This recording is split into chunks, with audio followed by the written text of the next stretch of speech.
નમસ્કાર, આપ જોઈ રહ્યા છો સ્પાર્ક ટુડે ન્યૂઝ। આયુર્વેદ જગતના ડોક્ટર હસમુખભાઈ પટેલે દેહદાનની ઈચ્છા વ્યક્ત કરી આયુર્વેદને વૈશ્વિક સ્તરે ઓળખ અપાવનાર અને આયુર્વેદ જગતના ભીષ્મ પિતા તરીકે જાણીતા ડોક્ટર હસમુખભાઈ પટેલે પોતાના અવસાન બાદ દેહદાન કરવાની ઈચ્છા જાહેર કરી છે। આ સંકલ્પ તેમને KJ institute of Ayurveda and research સાવલીના મેનેજિંગ ટ્રસ્ટી શ્રી ધર્મેશ પંડ્યા સમક્ષ સત્તાવાર રીતે વ્યક્ત કર્યો હતો। તેમના આ નિર્ણયને સમાજના તબીબી વર્તુળોમાં અભિનંદન મળી રહ્યા છે અને તેને એક ઐતિહાસિક પગલું ગણવામાં આવી રહ્યું છે।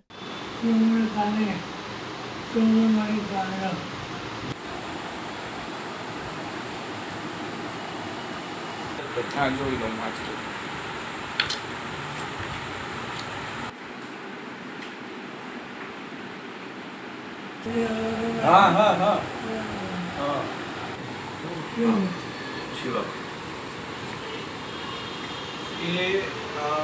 गवर्नमेंट कॉलेज में प्रोफेसर है।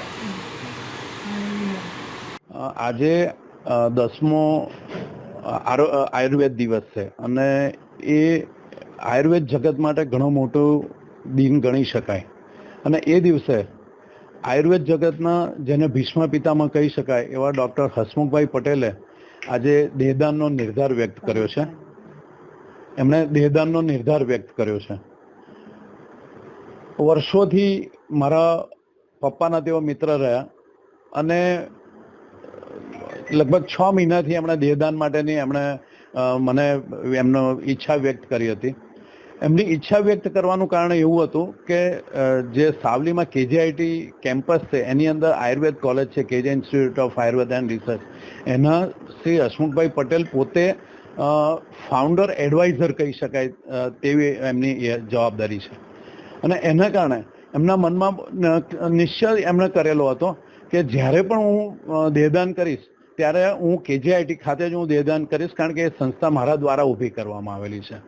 તેઓ વર્ષો સુધી ગવર્મેન્ટ આયુર્વેદ કોલેજની અંદર પ્રોફેસર તરીકે રહ્યા, શિક્ષક તરીકે તેમની આખી જિંદગી તેમણે વિતાવી અને એટલા માટે જ એઓ આજે દેહદાન કરી રહ્યા છે। એમણે ક્લિયર એમના મનમાં છે કે હું જીવતા મેં સતત મારા વિદ્યાર્થીઓને શીખવાડ્યું છે, ભણાવ્યા છે, પણ હું આજે પણ મૃત્યુ બાદ પણ હું વિદ્યાર્થીઓને ભણાવતો રહીશ। એ આ દેહદાન પાછળનો મુખ્ય હેતુ છે।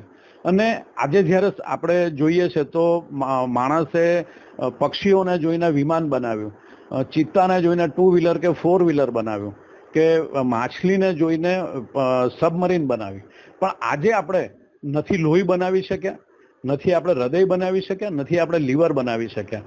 ત્યારે આ પરિસ્થિતિની અંદર વિદ્યાર્થીઓને શીખવા માટે આયુર્વેદની અંદર હોય કે મેડિકલની અંદર જે વિદ્યાર્થીઓ હોય એમને શીખવા માટે આ ખૂબ જ જરૂરી વસ્તુ છે। અને આ દેહદાનને તો હું કહું છું કે આ મહામૂલો દાન છે। કદાચ પૈસાથી આપણે ઘણું બધું દાન કરી શકીએ છીએ, પણ દેહદાન બહુ ઓછા વ્યક્તિઓ કરતા હોય છે અને એ પરિસ્થિતિમાં જ્યારે આજે હસમુખ કાકાએ આ નિર્ણય લીધો છે, હું એમને 100 વંદન કરું છું। એમની 84 વર્ષની એમની ઉંમર છે અને 84 વર્ષની ઉંમરે એ આયુર્વેદનો જીવ છે, એટલા માટે એમણે આ ડોનેશન કરવાનું નક્કી કર્યું હતું। શિક્ષક હતા પોતે, એટલે એમને ખ્યાલ હતો કે શરીર રચના વસ્તુ શું છે। અને આજે પણ તમે એસએસજી હોસ્પિટલ હોય કે કોઈ પણ ગવર્મેન્ટ હોસ્પિટલ હોય તો તમે જુઓ તો આજે પણ બાળકોને, વિદ્યાર્થીઓને શીખવા માટેના બોડી જે કહેવાય એ ઘણા ઓછા મળે છે।